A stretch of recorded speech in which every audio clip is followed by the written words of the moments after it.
ဒီနေ့ကတော့ Indochina ရဲ့အမြင့်ဆုံးတောင်ဖြစ်တဲ့ Mount Fansipan ကိုသွားမှာပဲဖြစ်ပါတယ်။ဟိုတယ်ကနေမနက်7:00 နာရီခွဲလောက်ထွက်ခဲ့ပြီးတော့မှ Sun Plaza Station ကိုသွားခဲ့တယ်။ Sun Plaza Station ဆိုတာရထားအနီးအောင်လေးစီးရရထားအနီးအောင်လေးကိုစီးပြီးတော့မှ Hongliang Station ကိုသွားမှာပဲဖြစ်ပါတယ်။ဒီ Sapa Station ကနေ Hongliang Station ကို9 မိနစ်လောက်စီးရမယ်။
ဒီခုမြင်နေရတဲ့အဲ့ဒီအပင်လေးတွေအဲ့ဒါအနွေနင်းစီလေးတွေပါ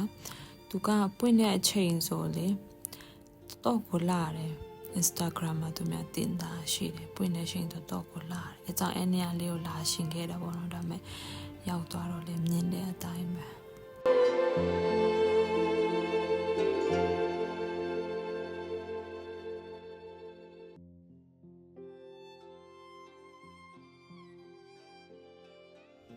Hongliang Station ကိုရောက်လာခဲ့ပြီဆိုရင်တခုအကြံပေးရှင်တာကအဲ့ဒီမှာ view တွေကအရင်လာပြီးမဲ့အဲ့ဒီ view တွေအပြန်ကျမရိုက်ဘာဖြစ်လို့လဲဆိုတော့တောင်ထက်ကိုမြင်မြန်ရောက်လေကောင်းလေလူနေလေ view လာလေတပုံရရတာမဆောက်ရတော့ဘူးကိုလူချင်တဲ့အကပ်ချအတိုင်းကိုရတယ်အဲကြောင့်အဲ့ view အပြန်ကျမရိုက်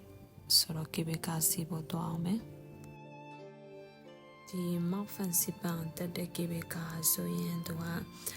ကဘာအခြေဆုံးမရမနာသွားတဲ့သုံးပင်ကျိုးကေဘေကာအဖြစ်ကဘာစံချိန်နှခတင်ခြင်းခံခဲ့ရတဲ့ကေဘေကာမျိုးစားလေးပါကေဘေကာဆဆစီရှင်တာကမြင်ရတဲ့စပါလူမျိုးတွေရဲ့လက်ကတိစပါဆိုင်ခင်းလေးပါစပါခင်းစိမ့်စိမ့်လေးတွေမြင်ချင်တဲ့လူတွေအတွက်မိုးရတီမှာတွားဖို့အကြံပေးတယ်နောက်ပြီးတစ်ခုလုပ်လို့ရတဲ့ activity ဟာဆိုင်ကင်းငါပြီးတော့မှအဲ့ဒီရွာတွေမှာ shop ပတ်လို့ရတယ်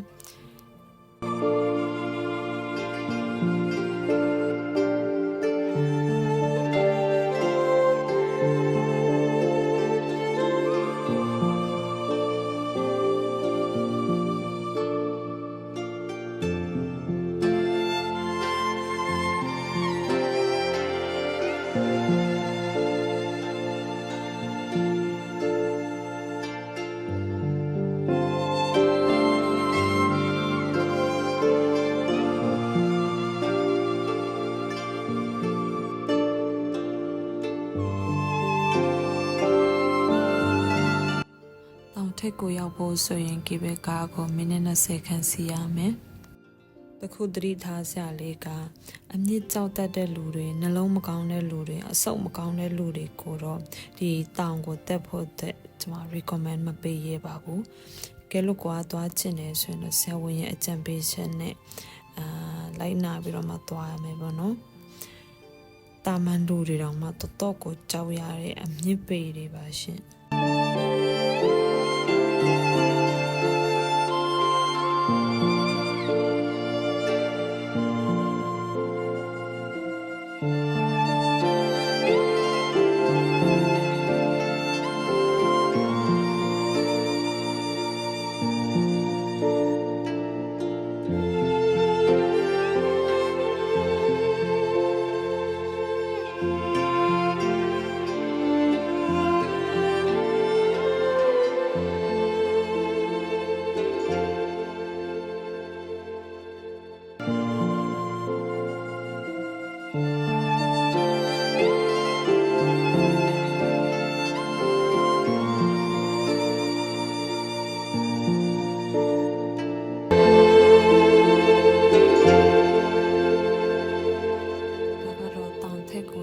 ချင်းမြင်ရတဲ့ရာသီဥတုအခြေအနေပါ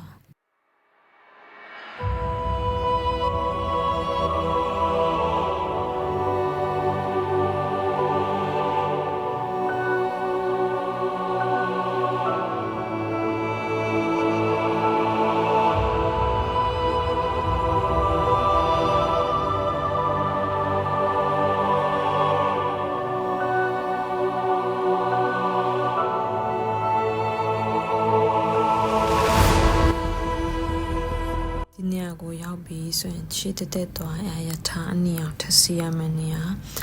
အဖြစ်လဲဆိုတော့အဲ့ဒီရထားအနီအောင်နဲ့တောင်ပေါ်တဲ့9မိနစ်ပဲကြာမယ်ခြေကျင်သက်ရှင်ရင်လည်းရတယ်သူကြတော့မိနစ်20မဟုတ်မိနစ်30လောက်အချိန်ယူရမယ်ပေါ့နော်အဲ့တော့ကိုယ့်တဘောပါဒါကျတော့လက်မဝယ်ရတဲ့နေရာပေါ့နော်ကိုဝယ်ထားတဲ့ packet ကဒါမပါဘူးဆိုရင်ထက်လောင်ပြီးဝယ်ရမယ်ဆိုရင်တန်းစီပြီးတော့မှတောင်းပေါ်တက်မယ်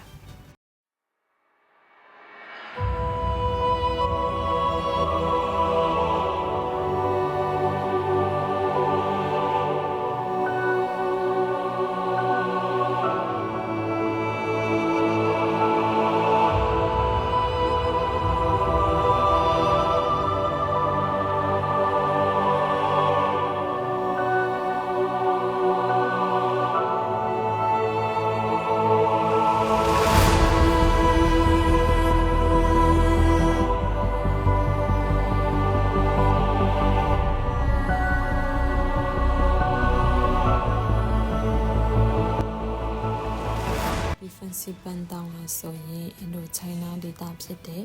မြန်မာလာအိုထိုင်းကမ္ဘောဒီးယားဗီယက်နမ်တွေမှာသူကအမြင့်ဆုံးတောင်ဖြစ်တယ်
Hongliang Station မှာချူခင်လေးခဏဝင်ကြည့်မယ်တပုံလေးပါလေးရိုက်မယ်